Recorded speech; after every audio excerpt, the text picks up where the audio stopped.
At the very outset, I would like to express my sincere thanks to each and every unit associated with this college, especially to my senior alumni of the same institute from where I did my education, and to Bacha Ghosh and to my all friends for providing an opportunity to speak in front of you. I would like to ask a question from you. आपसे honestly बताएंगे, ईमानदारी से बताएंगे, आप हिंदी में अच्छा सुनना पसंद करेंगे और इन लैंग्वेज इंग्लिश? थोड़ा तेज आवाज में हिंदी में। अच्छा, कुछ हिंदी कह रहे हैं, कुछ English. I will speak in both the language, English as well as Hindi. एक प्रश्न और पूछना चाहूंगा आपसे। For how much time you can hear attentively and continuously? निरंतर जागरूकता के साथ, there are two words, attentively and continuously, कितनी देर तक सुनेंगे? उसके अनुसार चलेंगे, ऑनेस्टली बात करेंगे, क्योंकि भाषा जी ने कहा कि it's not a well prepared program, तो इससे अच्छा अब मैं कल्पना कर रहा हूँ कि यह वेल प्रिपेयर्ड नहीं है, तो वेल प्रिपेयर्ड होगा तो कैसा होगा? कितनी देर सुनेंगे? जल्दी से। माई delivery will not be one way process, मैं केवल नहीं बोलूंगा, टू वे इंटरेक्शन होगा, it will be of two way interaction. I assure you, कुछ एक नया जरूर, कुछ ना कुछ हम दोनों सीखेंगे, मैं भी सीखूंगा, आप भी सीखेंगे। कितनी देर?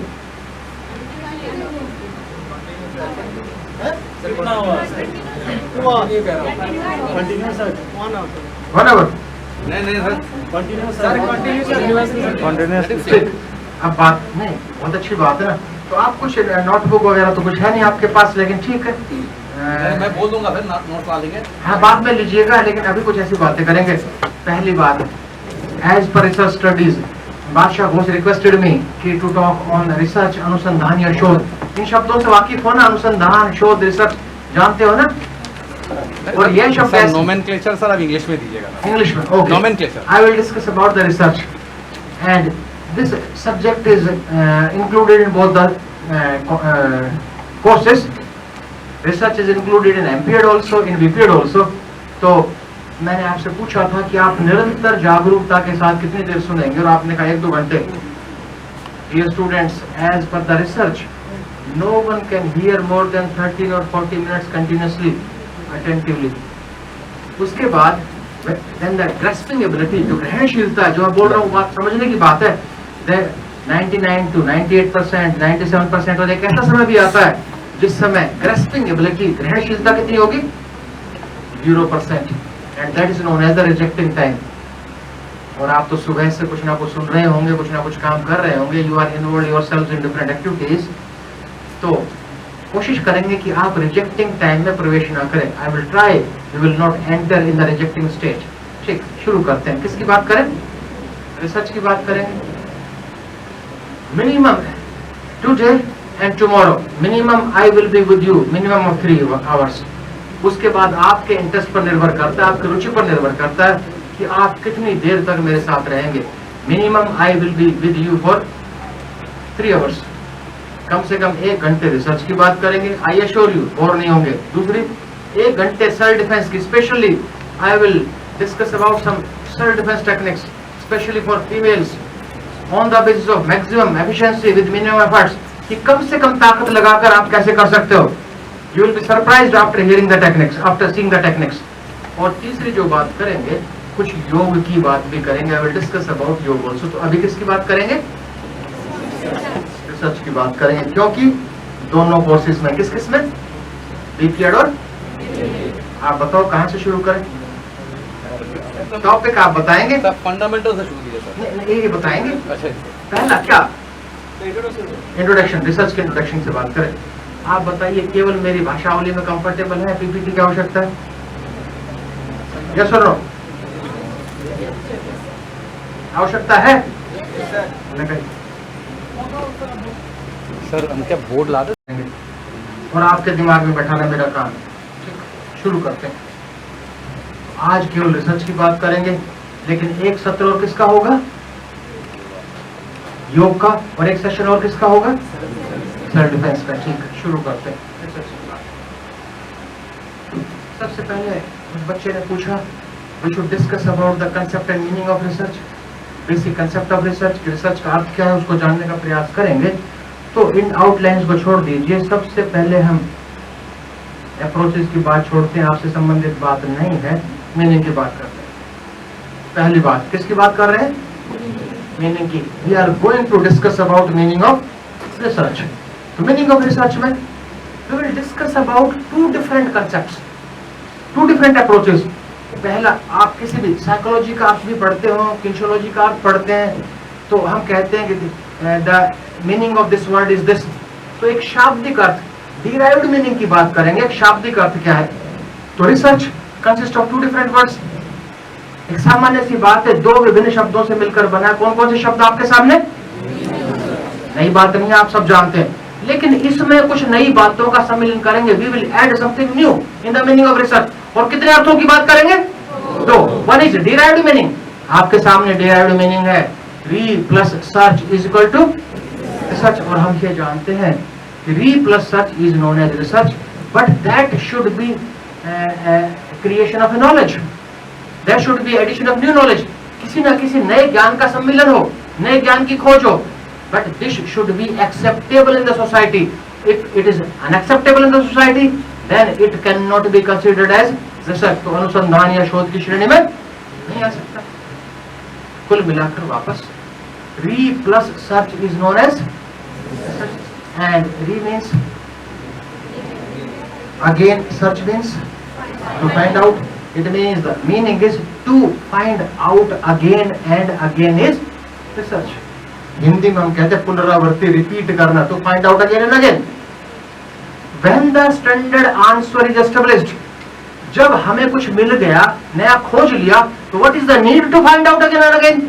कभी हमने सोचा ऐसा? अगर इस शाब्दिक अर्थ की यदि हम बात करें, if we talk about this derived meaning, it means on the basis of this meaning that is to find out again and again. यदि इसी मीनिंग को, इसी अर्थ को यदि हम मान ले, it means solution of any problem again becomes a problem. कि समस्या का समाधान दोबारा से समस्या को जन्म देगा, तभी तो there is a need to find out again and again. यह क्लियर हुआ? Yes or no? अब प्रश्न उठा कि why we find out again and again? जब एक बार सत्य स्थापित हो गया, when we established a truth, then what is the need to find out again and again? इस बात को यहीं रोकते हैं। एक दूसरे अर्थ की, जो आप एग्जाम में लिखेंगे, जो एक एग्जाम में जो अर्थ है, उस अर्थ की बात करते हैं, ठीक, पूरी परिभाषा की बात करते हैं। तो it is a type of journey, यात्रा है ना। आप में से कोई पीएचडी कर रहा है, आपके सीनियर्स से मैं पीएचडी कर चुका हूं, तो पीएचडी की means I did research, I completed research. तो 100 मीटर स्प्रिंट करते हो तो कोई ना कोई स्टार्टिंग लाइन होती है, कोई ना कोई फिनिशिंग लाइन है। तो पीएचडी की भी, रिसर्च की भी कोई ना कोई स्टार्टिंग लाइन होगी, कोई ना कोई।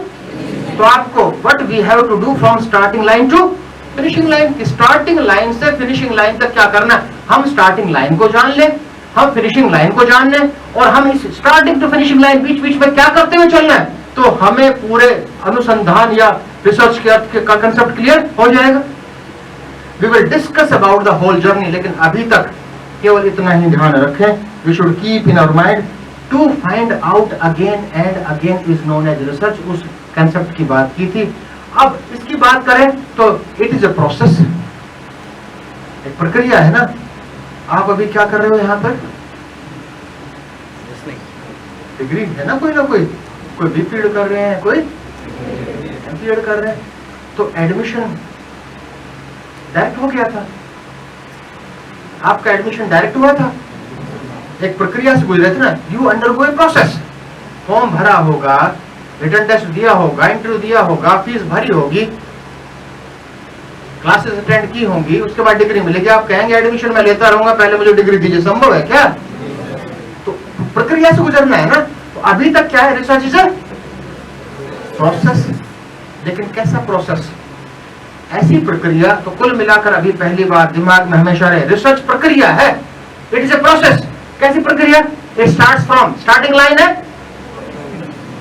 सामने, स्टार्टिंग लाइन है प्रॉब्लम, समस्या, एंड फिनिशिंग लाइन है सॉल्यूशन। तो कुल मिलाकर अभी के अब तक हमने जाना कि research is a process used to find out the solution of any problem. किसी भी समस्या का समाधान निकालने के लिए जिस भी हम प्रक्रिया को अपनाते हैं, वो प्रक्रिया क्या कहलाती है? एग्री हो मेरी बात से? पूरी तरह से, लेकिन साथ साथ है इस प्रोसेस में वी डू वन एक्टिविटी और we do more than one activity. हम एक गतिविधि करते हैं, एक से अधिक गतिविधि करते हैं, कोई बात नहीं, गलत सही जो भी बताइए ना। हम एक एक्टिविटी करते हैं, एक से अधिक करते हैं। आप पहले जैसे सिंपल है, एडमिशन में पहले फॉर्म भरा होगा, रिटन टेस्ट दिया होगा, इसी प्रकार से रिसर्च में पहले आप अपना रजिस्ट्रेशन करेंगे, फिर आइडेंटिफिकेशन ऑफ प्रॉब्लम करेंगे, उसके बाद डेटा कलेक्ट करेंगे, फिर एनालाइज करेंगे, दुनिया भर के काम करेंगे। तो जहां पर important point is where we do more than one activity, जहां एक से अधिक गतिविधियां होती है, चाहे घर का ही काम क्यों ना हो, जहां पर एक से अधिक गतिविधियां की जाती है, वो क्या कहलाएगा? क्या कहलाएगा? No, process. वो क्या कहलाएगा? प्रोसेस। तो कुल मिलाकर अब चौथा शब्द जोड़ दिया कि research is a process whereas जहां क्या किया जाता है, एक्टिविटीज आर कैरिड आउट, जहां विभिन्न गतिविधियां की जाती, क्यों? To find out solution of any problem. Simple सी बात। अभी तक हमने एक research is a process whereas activities are carried out to find out the solution of any problem. लेकिन आपने जो एडमिशन की प्रक्रिया जो थी वो कैसी प्रक्रिया थी? वो प्रक्रिया थी सिस्टमैटिक। वो प्रक्रिया कैसी थी? सिस्टमैटिक थी।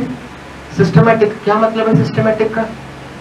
यदि हम इस सिस्टमैटिक शब्द की विशेषता के बारे में बात करें, if you talk about the characteristics of systematic, this word systematic has a two inbuilt characteristics. One is we have to follow sequence. पहले यही करना है, उसके बाद यही करना है, उसके बाद हम उसको ओवरलुक नहीं कर सकते उसको, we have to follow a sequence. तो सिस्टमैटिक शब्द में कितनी विशेषताएं छुपी है? दो। कितनों की बात होगी? एक की क्या थी? सीक्वेंस। दूसरी क्या? It should be well defined. Well defined means every individual should lead to the same type of conclusion.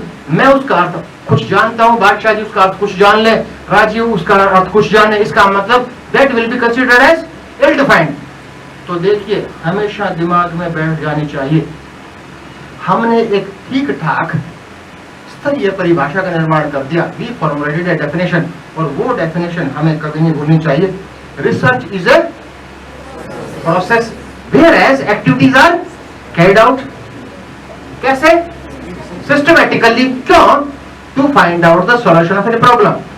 कुल मिलाकर सामान्य सी परिभाषा कि अनुसंधान वो प्रक्रिया है जिसमें विभिन्न गतिविधियां आयोजित की जाती हैं। कैसे की जाती है? सिस्टमैटिक। क्यों की जाती है?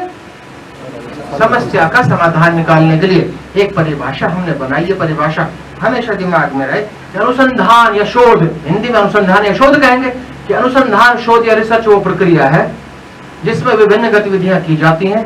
कैसे? सिस्टमैटिकली, समस्या का समाधान निकालने के लिए। तो इस we will discuss in detail, आपके सिलेबस के अनुसार, जो आपके सिलेबस में उसके अनुरूप आगे बढ़ेंगे।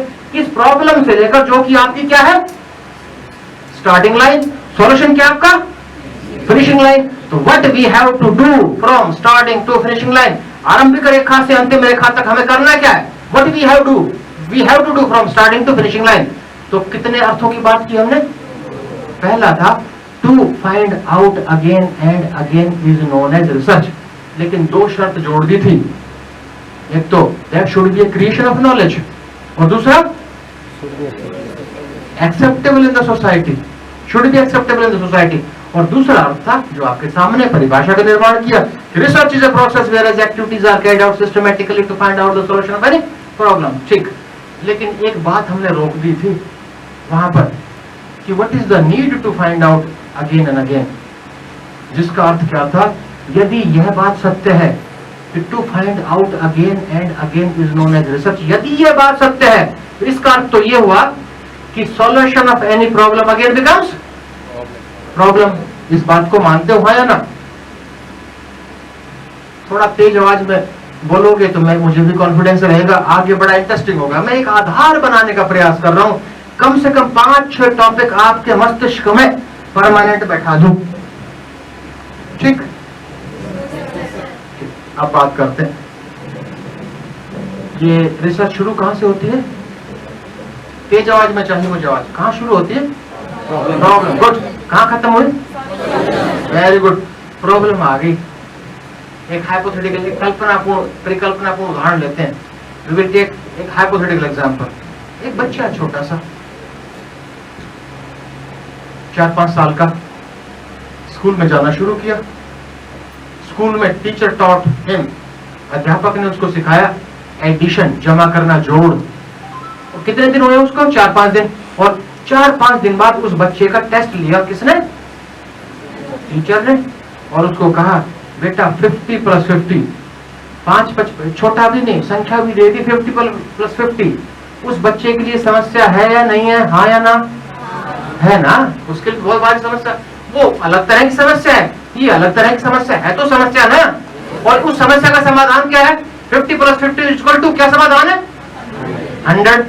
ऊपर से सारे देवी देवता भी उतर आए तो भी 50 + 50 क्या कहेंगे?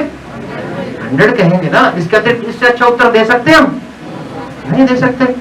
तो जब आप कह रहे हो कि ये सामान्य सी समस्या है 50 + 50 = 100 और ये समाधान, इसके अलावा तो इसमें समस्या कहां से आ गई? नई समस्या का जन्म कहां से हुआ? जबकि रिसर्च में हम कह रहे हैं कि solution of any problem again becomes problem, ये कह रहे हैं ना। Important point, these types of problems I mean 50 + 50, इस तरह के जो भी प्रॉब्लम है, इस तरह के क्वेश्चंस हैं। प्रॉब्लम मींस ए क्वेश्चन जिसका आंसर, सॉल्यूशन मींस आंसर। इस तरह की प्रॉब्लम है, these are known as 50 + 50 = 100. These types of problems and these types of answers and solutions are known as standard answers, स्तरीय उत्तर कहलाते हैं। But in the field of research there is no standard answer.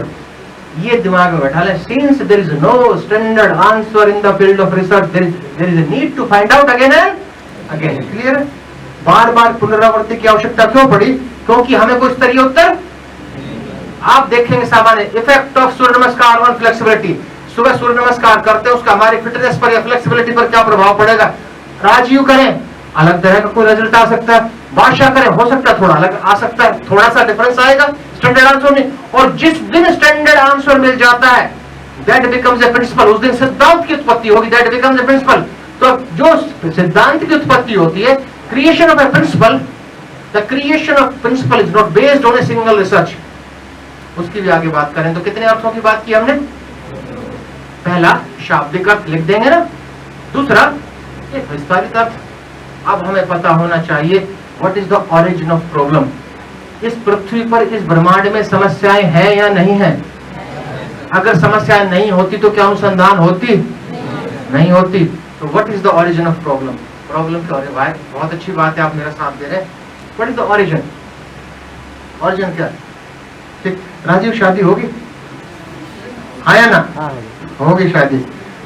तो wife ने कभी सब्जी खरीदने भेजा है? भेजा, समस्या खड़ी होगी ना। वाइफ ने कहा gentleman go to market purchase vegetables.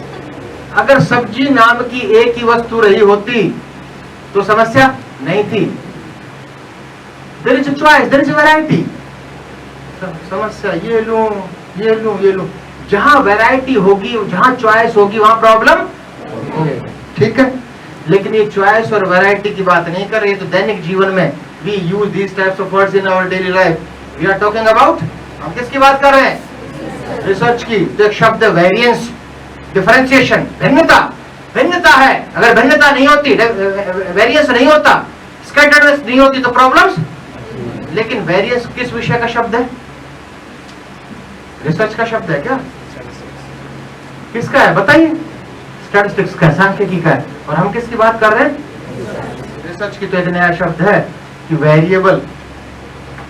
The origin of any problem is a variable. इस वेरिएबल को जान ले तो पीएचडी करने तक हमेशा ये आपका पीछा नहीं छोड़ेगा, वेरिएबल का कंसेप्ट। तो तीसरी बात है भाई, पहली बात देखो, मैं बार बार रिपीट कर रहा हूं। पहली बात की हमने शाब्दिक अर्थ की बात की। We have discussed about the derived meaning to find out again and again is known as research. दूसरी बात हमने एक प्रोसेस के बारे में बात की, एक प्रक्रिया के रूप में बात की। और तीसरी बात हम क्या कर रहे हैं? ऑरिजिन क्या है? ऑरिजिन क्या है इसका?